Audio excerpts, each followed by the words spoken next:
कई बार हुआ ऐसा कि हम समझाने गए लेकिन पता लगा सामने वाला व्यक्ति जो है विधर्मी था, और विधर्मी था तो जरा सा उन्होंने अपना टोन दिखाया तो वो टोन बजरंगियों को समझ में नहीं आया।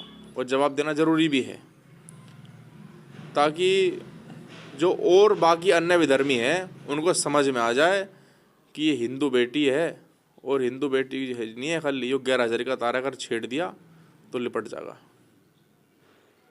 लेकिन हाँ, यदि कोई हमारी बहन बेटियों पर, हमारी संस्कृति पर कुठाराघात करने का प्रयास करेगा तो बजरंग दल उसे हर माध्यम से और हर तरीके से समझाने में सक्षम भी है। इसका परिचय बीच बीच में होना जरूरी है। नमस्कार दोस्तों, गाम ग्वाड़ में आपका स्वागत है। मैं निरुद्ध चौहान। आज 14 फरवरी है। कुछ लोग आज वैलेंटाइन डे मना रहे हैं। मैं देख रहा था सब, जब मैं बाज़ार में घूम रहा था, इस तरह जैसे दीपावली पे हमारे यहाँ दीपावली हमारा एक पवित्र त्यौहार है। हालांकि हमारे सारे त्यौहार खेती बाड़ी से जुड़े हुए हैं। जैसे ही फसलों का बुआई और कटाई, जैसे गन्ने की कटाई शुरू होती है और बुआई शुरू होती है गेहूं की, तो दिवाली आ जाती है। फसलें कट जाती हैं तो होली आ जाती है। हर त्यौहार हमारा, मैं ज़्यादा लंबा नहीं जाना चाहूँगा, हर त्यौहार खेती बाड़ी से जुड़े हुआ है, प्रकृति से जुड़े हुए त्यौहार हैं हमारे।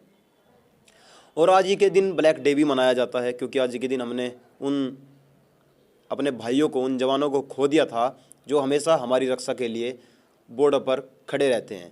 उन्हें अपने प्राण त्यागने तक की कोई इस तरह की उनके दिमाग में नहीं आता कि हमें यहाँ खड़े हुए हैं, यहाँ अटैक भी हो सकता है, मर भी सकते हैं, लेकिन वो हमारे लिए होता सब, देश की जनता सही रह सके, आराम से रह सके, सुकून से रह सके। तो आज हम बातचीत करने के लिए एक ऐसे शख्स के पास आए हैं जिनको शामली में शायद ऐसा हो जो कोई जानता ना हो। और नाम से आप जब आप दिखाई देंगे, आपको आप देखेंगे, नाम विवेक प्रेमी है। अब आप सब पहचान गए होंगे नाम। मैं ज़्यादा इनके बारे में नहीं बताऊंगा, आप सब जानते हैं इन्होंने क्या क्या कार्य किए हैं, किस तरीके से वैलेंटाइन डे पर किन किन को टाइम पे, समय पे खुराक दी गई है, और वो खुराक क्यों दी गई है, इसी चीज़ को लेकर बातचीत करेंगे। नमस्कार भाई साहब। नमस्कार निरुद्ध जी। भाई साहब, आज वैलेंटाइन डे है और आज के दिन आपने काफ़ी युवाओं को बताया कि ये जिस लाइन पर आप चले हुए हैं ये गलत है। शामली में खुलेआम जिस तरह की हरकतें हो रही थी, तो आप क्या कहना चाहेंगे इसके बारे में? किस तरीके से आप देखते हैं इस चीज़ को? देखिए, ये वैलेंटाइन डे जिस प्रकार से हमारे देश के अंदर कुछ सालों में देखने आ रहा है कि कुछ सालों से देश के अंदर वैलेंटाइन डे को जिस तरह से प्रसारित किया जा रहा है, ये कहीं ना कहीं हमारी भारतीय संस्कृति को समाप्त करने के लिए और कुठाराघात उसके ऊपर है। ये फिल्में और वेब सीरीज़ और सब चीज़ें इस तरह से परोस रही इस सामग्री को कि हमारा युवा बहक रहा। हमारी संस्कृति ने कभी प्रेम का विरोध नहीं करा। माता सीता और भगवान श्री राम का प्रेम कौन नहीं जानता। अपनी माता सीता को पुनः सहसम्मान प्राप्त करने के लिए भगवान श्री राम ने युद्ध तक लड़ा। राधा कृष्ण का प्रेम पूरा मथुरा और वृंदावन की गलियां में कौन नहीं जानता। लेकिन भारतीय संस्कृति ने वो पवित्र प्रेम सिखाया। ये सड़क के अंदर खुलेआम भोंडापन नहीं सिखाया। और एक दौर था जब मैंने बजरंग दल में काम करा, उस समय युवा को समझाने का काम भी बहुत करा कि हमारे एक तो समझाया जाता है कि ये भाई ये काम बंद कर दो, लेकिन आपने तो समझाने का तरीका ही बदल दिया। इस दौर में भी, संविधान के दौर में भी इस तरह समझाने की क्या जरूरत आन पड़ी कि आज पता लगा भाई वहाँ से के 2 लड़के थे और पकड़े गए और फिर पता नहीं हो गया काम। वो जो कांड वाला था मामला, उस पर बताओ। कांड वाला मामला ये था कि कई बार हुआ ऐसा कि हम समझाने गए लेकिन पता लगा सामने वाला व्यक्ति जो है विधर्मी था, और विधर्मी था तो जरा सा उन्होंने अपना टोन दिखाया तो वो टोन बजरंगियों को समझ में नहीं आया। तो वो टोन बजरंगियों को समझ में ना, जवाब भी देना पड़ा, और जवाब देना ज़रूरी भी है ताकि जो और बाकी अन्य विधर्मी हैं उनको समझ में आ जाए कि ये हिंदू बेटी है, और हिंदू बेटी नहीं है खाली, यो 11,000 का तारा कर छेड़ दिया तो लिपट जाएगा। तो इसलिए वो टोन जो है अपने चेंज करनी पड़ेगी। अब समझो कि हम आ गए हैं, बजरंग दल वाले आ गए हैं, बजरंगी आ गए हैं, तो समझाने के लिए था वो टोन। देखिए, वैसे तो मैं बजरंग दल में नहीं हूँ, बजरंग दल का दायित्व मेरे पास नहीं है। बजरंग दल के बारे में जवाब देने के लिए बजरंग दल पर्याप्त है, लेकिन मैंने उसमें काम किया है। मैंने बजरंग दल में काम करके आज मैं यहाँ तक पहुँचा हूँ। तो बजरंग दल एक अनुशासित युवाओं का संगठन है। बजरंग दल गलत तरह से प्रिटेंड करते हैं कुछ आपके साथी, लेकिन हाँ, यदि कोई हमारी बहन बेटियों पे, हमारी संस्कृति पे कुठाराघात करने का प्रयास करेगा तो बजरंग दल उसे हर माध्यम से और हर तरीके से समझाने में सक्षम भी है। इसका परिचय बीच बीच में होना जरूरी है। अच्छा चलो, ये तो बजरंग दल वाली बात होगी, दो वैलेंटाइन डे की बात हो गई। वैलेंटाइन डे आज था, चला गया। अब बात करते हैं राजनीति की।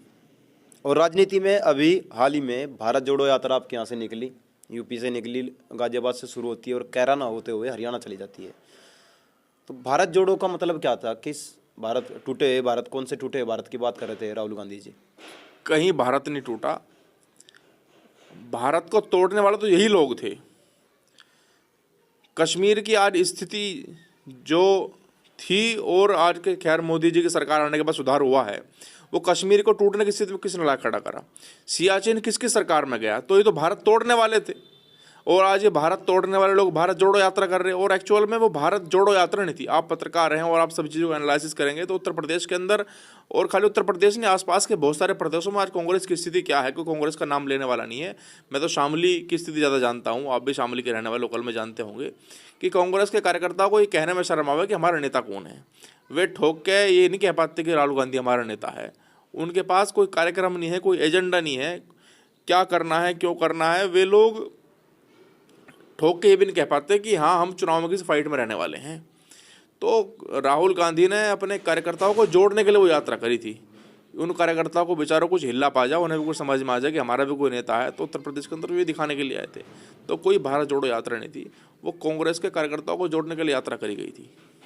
जी, अब तीसरा सवाल मेरा ये है, भारत जोड़ो की बात आपने कर ली, वैलेंटाइन डे की आपने बात कर ली, तो यहाँ पे गन्ने का बहुत बड़ा इशू है। आप कह रहे हैं कि भारत टूट गया, लेकिन ये गन्ना के जो बेल्ट है, गन्ना बेल्ट बोली हो जाती है, ये चीनी का कटोरा है, बाउल ऑफ शुगर है।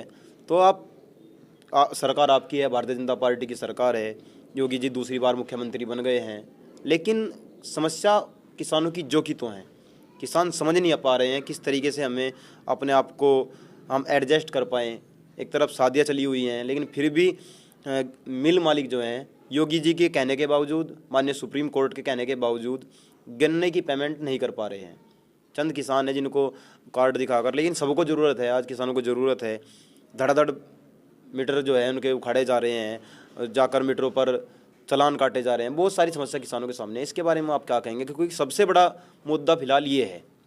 देखिए, जहाँ तक किसानों की बात है तो भारतीय जनता पार्टी का स्पष्ट मत है कि भारतीय जनता पार्टी इस देश के अंदर किसानों को समृद्ध बनाने के लिए, और भारत जो है वो कृषि प्रधान देश है और किसान और कृषि भारत की संस्कृति का हिस्सा है।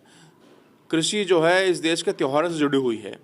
तो किसान इस देश का समृद्ध हो, इसके लिए भारतीय जनता पार्टी और हमारे मोदी जी, योगी जी लगातार इसके लिए काम कर रहे हैं। और गन्ने के मुद्दे के जो गन्ने का विषय जो है और भुगतान का विषय है, इसको लेकर सरकार पूरी गंभीरता से चिंता कर रही है। और आप देखेंगे कि पिछली सरकार के मुकाबले इस सरकार में पेमेंट ज़्यादा हुआ है।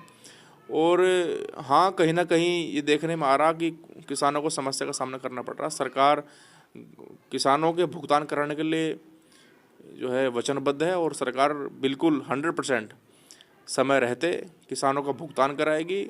और इसी समस्या को देखते हुए आप देख रहे होंगे लगातार मोदी जी, योगी जी लगातार किसानों के क्षेत्र में काम कर रहे हैं। सरकार ने अभी किसानों का ऋण माफ़ी करने का काम करा।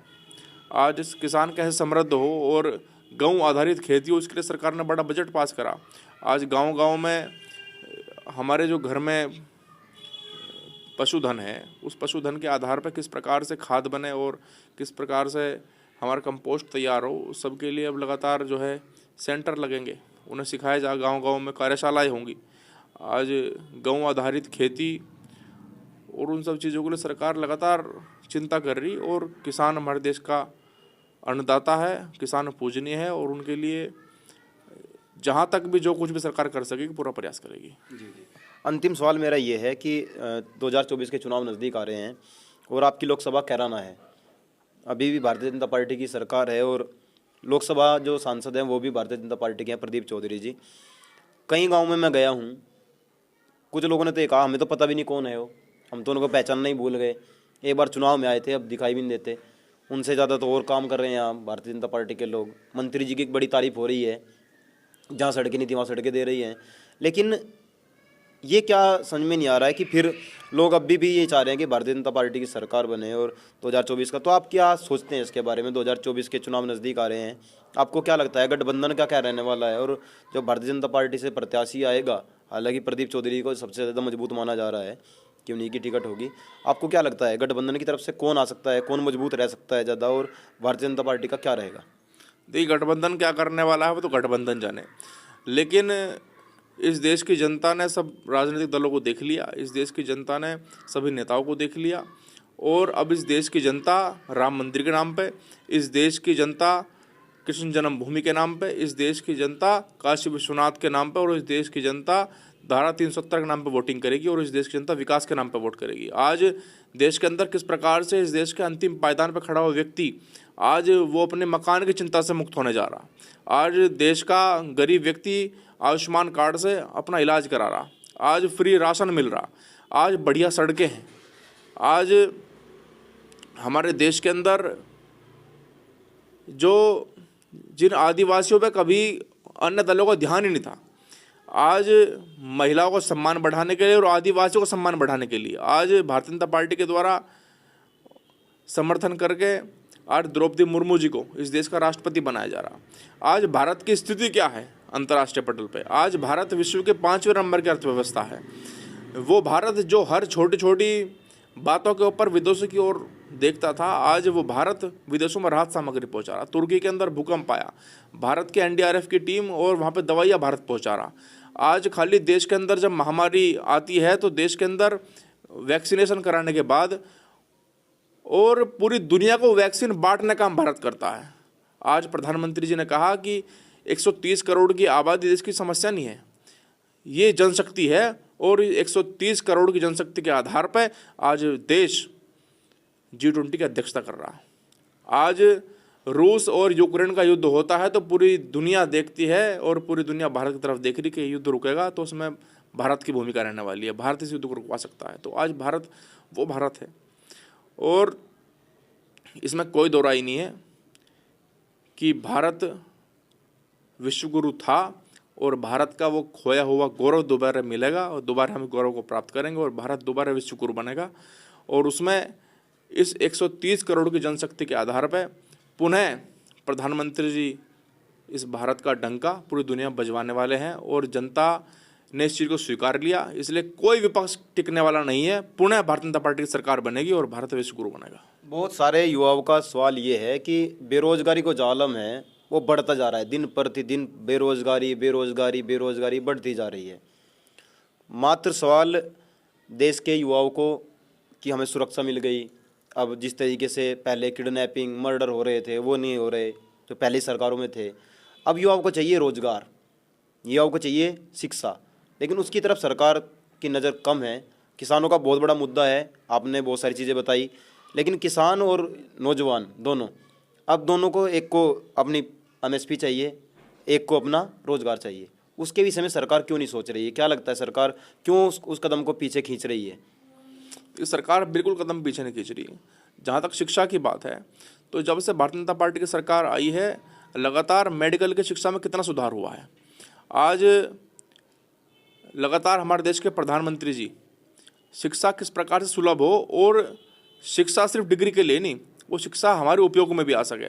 आज प्रधानमंत्री जी लगातार इस पर चिंता कर रहे कि जो मेडिकल की पढ़ाई है वो मेडिकल पढ़ाई करने के लिए हमारे देश के छात्र को पहले इंग्लिश सीखनी पड़े थे और इंग्लिश सीखने के बाद मेडिकल सीखा था वो, लेकिन हमारे क्षेत्रीय भाषाओं में मेडिकल की पढ़ाई हो सके उसके लिए मोदी जी चिंता कर रहे हैं। आज इस देश के अंदर 157 और नर्सिंग के कॉलेज मोदी जी खोलने वाले हैं, दुगने मेडिकल कॉलेज हमारे देश के अंदर हो गए, इतने एम्स भारत के अंदर बढ़ते जा रहे। और प्रधानमंत्री जी ने जो राष्ट्रीय प्रशिक्षु योजना है जिसमें छात्रों को वजीफा दिया जाता है, हमारी सरकार ने तो दुगना कर दिया। तो ये तो बिल्कुल नहीं कहा जा सकता कि सरकार का ध्यान नहीं है। सरकार लगातार समाज के प्रत्येक कोने में जाके आज आदिवासियों को शिक्षा के लिए और आदिवासियों को बढ़ावा देने के लिए सरकार ने 15,000 करोड़ का बजट पास करा। तो हम कैसे कह सकते सरकार का ध्यान नहीं? सरकार का ध्यान तो प्रत्येक कोने पे है और समाज का प्रत्येक वर्ग शिक्षित हो, और समाज का प्रत्येक वर्ग शिक्षित हो के और उसकी इस देश की अर्थव्यवस्था में और इस देश की राजनीति में और इस देश के विकास में उन सभी की भूमिका रहे, इस पर सरकार की पूरी योजना है, सरकार पूरी चिंता कर रही। और जहाँ तक रोज़गारों की बात है, लगातार ये मेडिकल कॉलेज खुल रहे और नई नई जो है संस्थान बनने जा रहे हैं, तो वो जो बन रहे हैं उनमें रोज़गार नहीं मिलेगा, उन्हें रोज़गार मिलेगा। आज अग्निवीर जैसी इतनी प्रभावशाली योजना सरकार चलाती है और उसको विफल करने के लिए पूरा देश का विपक्ष लग गया। अग्निवीर के माध्यम से कितने देश के युवाओं को रोज़गार मिलेगा? तो सरकार ऐसा नहीं है, ये आपका बिल्कुल गलत सोचना है अगर कोई ऐसा सोच रहा। सरकार का रोज़गार पूरा ध्यान है और आने वाले समय में सरकार और बड़े बड़े कदम उठाने वाली है, आप निश्चिंत रहें। जी, बहुत बहुत धन्यवाद। अभी आपने विवेक प्रेमी जी को सुना। और आने वाले समय में 2024 के चुनाव नज़दीक आ रहे हैं। सब भारतीय जनता पार्टी के जितने भी लोगों से हमने बातचीत की, सबका क्लियरेंस यही है कि दोबारा से फिर 2024 में देश के प्रधानमंत्री माननीय मोदी जी बनेंगे। और खासकर अगर कैराना की बात करें, क्योंकि हमारी नज़दीकी जो लोकसभा है और हमारी लोकसभा कैराना है, इस पर भी लगता है भारतीय जनता पार्टी को कि दोबारा से फिर भारतीय जनता पार्टी के सांसद ही लोकसभा में जाएंगे। जुड़े रहिएगा गाम गवान के साथ। क्षेत्र से जुड़ी खबरें आप तक आती रहेंगी, किसानों से जुड़ी खबरें आप तक आती रहेंगी।